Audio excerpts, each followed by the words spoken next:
नमस्कार दोस्तों, क्या आपको पता है जब हम मेकअप करते हैं तो हमें एक चीज़ की बहुत ज़्यादा इम्पोर्टेंट चीज़ की ज़रूरत पड़ती है। वो क्या है आपको पता है? वो है एक अच्छा टोनर या सेटिंग स्प्रे, जो कि मुझे स्वरोस्की से मैंने बाय किया है।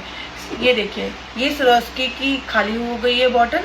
ये मैंने यूज़ करके देखा हुआ है प्रोडक्ट, जो कि बहुत अच्छा है, और ये मैंने न्यू मंगवाया। ऐसा नहीं कि ब्रांड कोलैबोरेशन है, बिना मैं इसको यूज़ करे आप लोगों को इसका रिव्यू दे रही हूँ, नहीं।